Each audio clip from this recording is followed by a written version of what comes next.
Welcome back to EK Shop. Today I'm going to make a little nightstand slash TV stand slash cabinet with an Eastern red cedar butcher block top. Stay tuned.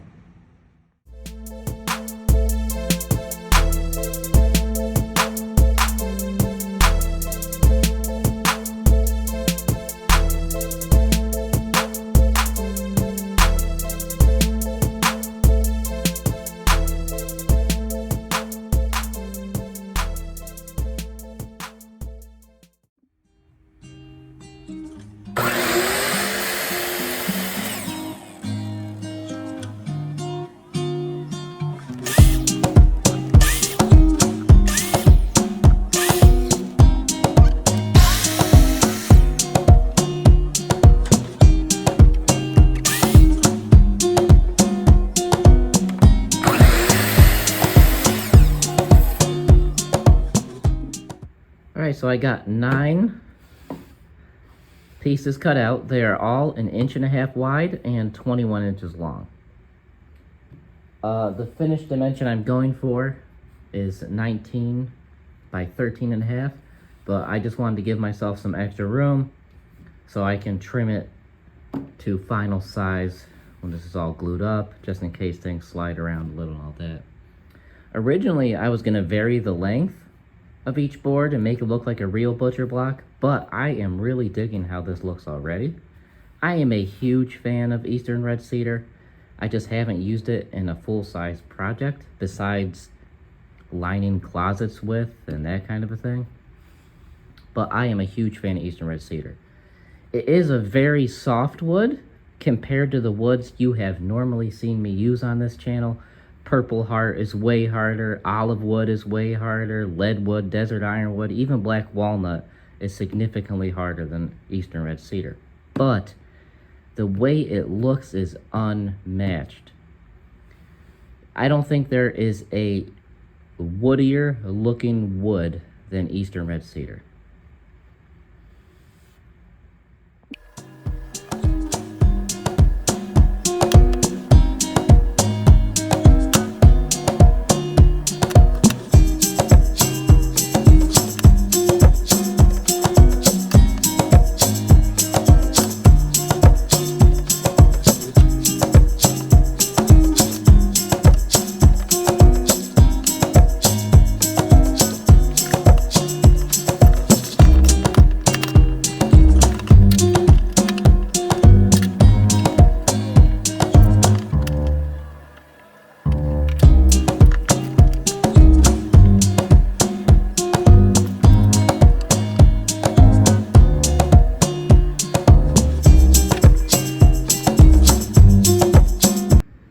Alright, so it's been about a day. I took all the clamps off the butcher block. Unfortunately, some shifting did happen, but I expected that. It's rather uneven. It's kind of going like this in between each board. So I figured this would be a good time to practice using a hand plane. I am new to using hand planes, but I do have an interest in learning how to use a hand plane. So I figured this would be a great time to practice. This is my hand plane. It's not the most expensive hand plane in the world. These things are pricey as heck though, as a whole. It's amazing how much you can spend on a hand plane. But yeah, so the next step is to plane this all nice and flat. Just as a quick side note, I originally started filming this video on making this TV stand slash nightstand. Probably 6 videos ago now or so. And at the time, I was newer to hand planes. I'm still relatively new, but since I started recording this video, I made my own mini block plane in a video, and I also restored my great-great-grandfather's jointer plane. So that is why my skill level in this video may seem a little different than you've already seen in my more recent videos. I'm still new to hand planes, but not quite as new as when I first started this video. I've been filming this video in between all the other videos for quite a while now.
So for the rest of the TV stand slash cabinet, I will be using pine.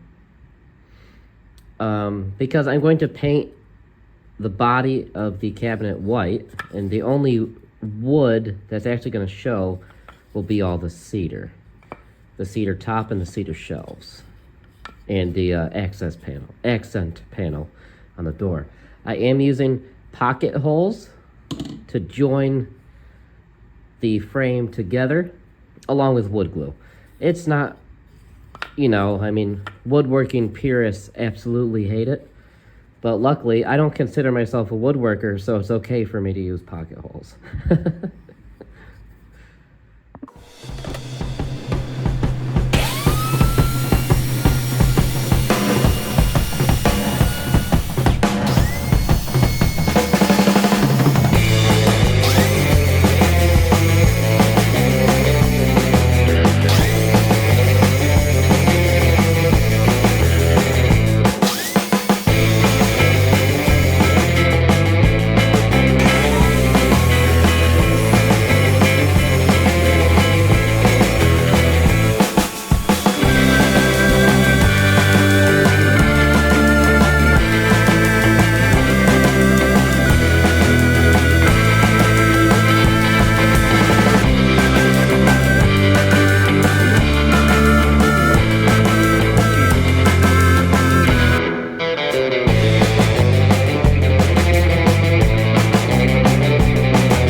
So there will be 2 shelves inside the cabinet, and I have already glued them up.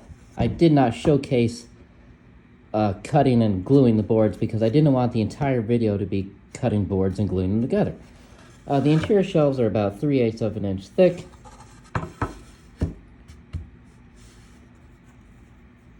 And I'm going to finish them with a card scraper. They're at about 400 grit now, but this thing will really clean up the finish, make it nice and smooth.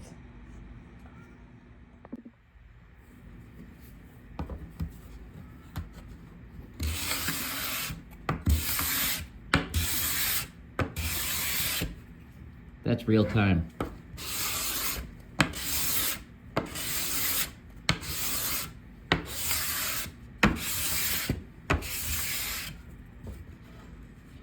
You can see the difference between sanded and scraped. It's incredible.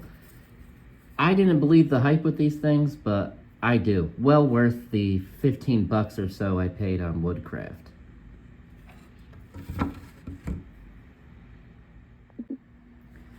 Alright, so I'm gonna prime the body of the cabinet. I'm gonna use Kills. It's an oil primer, so when it dries, you can sand it, and it sands beautifully. So that's why I like this stuff.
So the shelves sit in the rabbets I cut on either side of the MDF and the frame.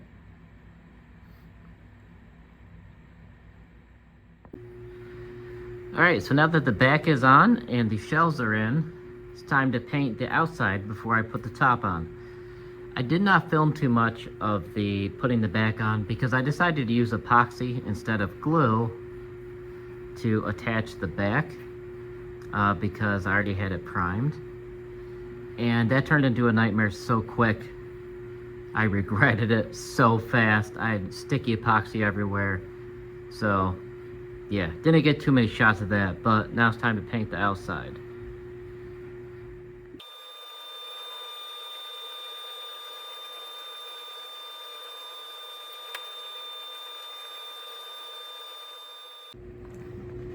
All right, so the shelves are installed and the body is painted, and now it is time to focus on this door that I want to put here.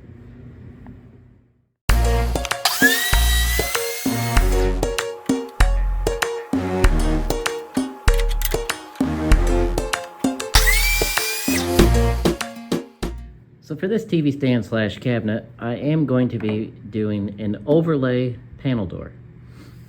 I am using this pre-primed fir stud, I believe, to build the outside rectangle of the panel door. Now I could just use 45-degree miters for the door, but I would prefer to try something new, and it's kind of a combination of a mortise and tenon and a half lap joint. I'm going to cut those on the table saw. So the first thing I'm going to do is cut a 1/4-inch rabbet down the center of each door part.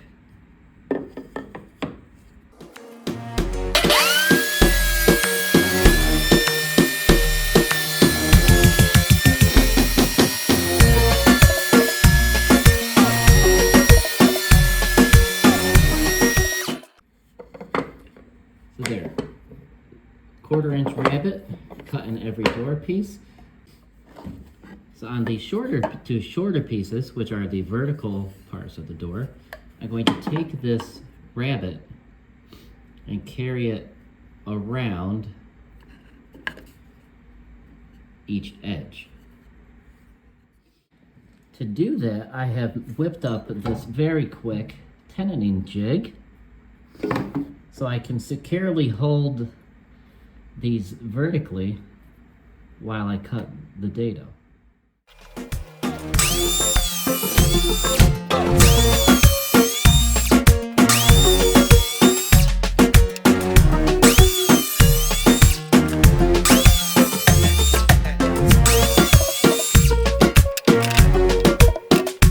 And on the long pieces, I'm going to do the opposite.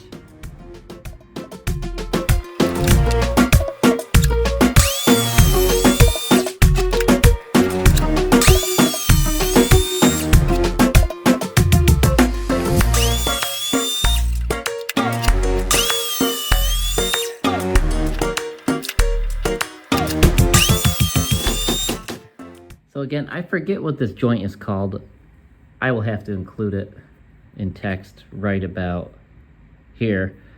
But anywho, now this part, it's kind of like a tenon, will go in this part, which is kind of like a mortise.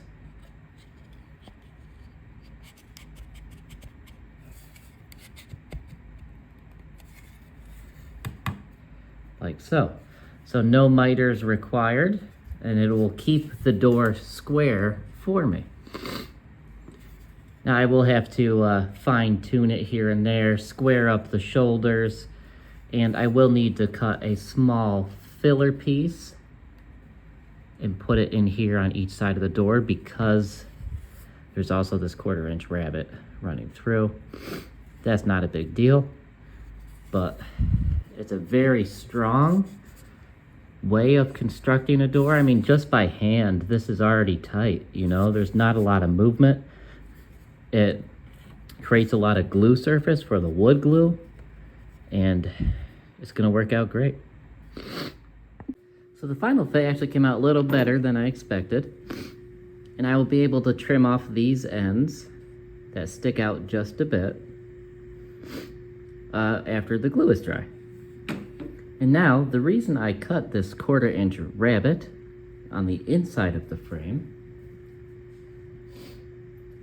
is so I can take pieces of this cedar closet liner, which is a 1/4 inch, hence the 1/4 inch rabbet, and I can fill this opening up with the cedar.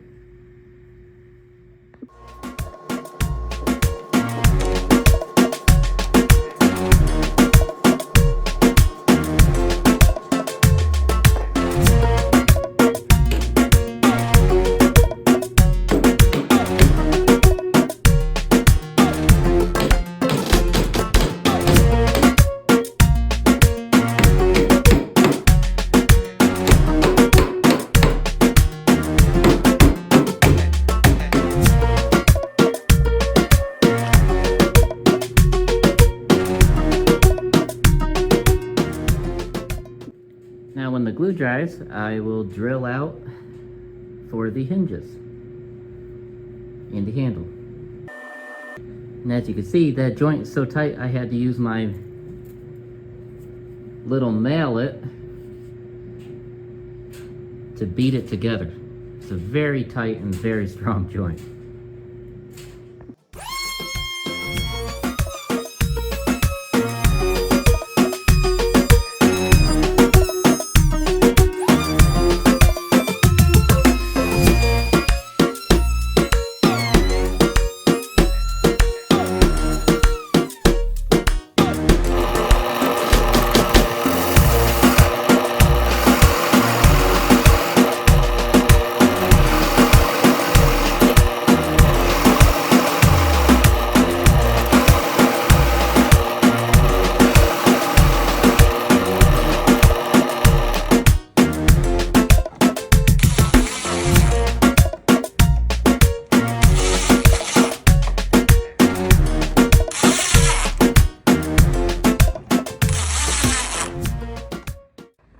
So for this door, I am using mini European style hinges.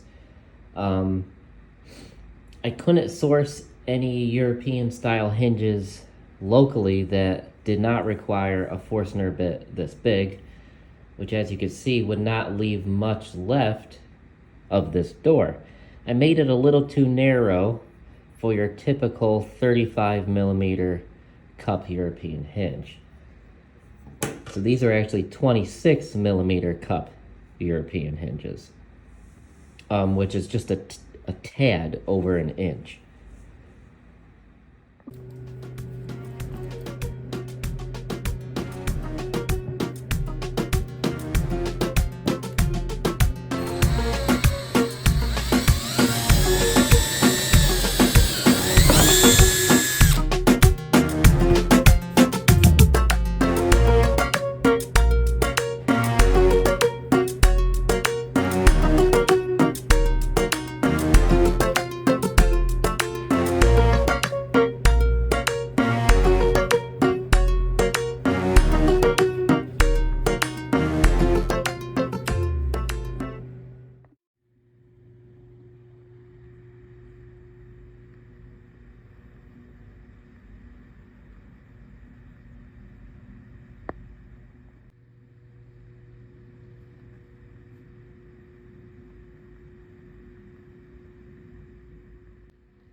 And there we go.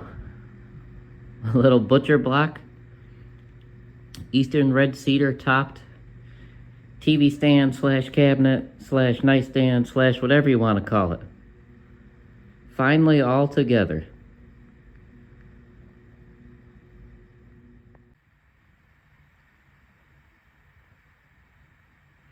Perfect. And there we have it, folks. Making an Eastern red cedar butcher blocked TV stand / nightstand / cabinet. I hope you've enjoyed the video. This one was a long time coming. My project ADHD really got in the way of this one, but it's finally done, and I appreciate you coming along for the journey. Until next time, I'll see you.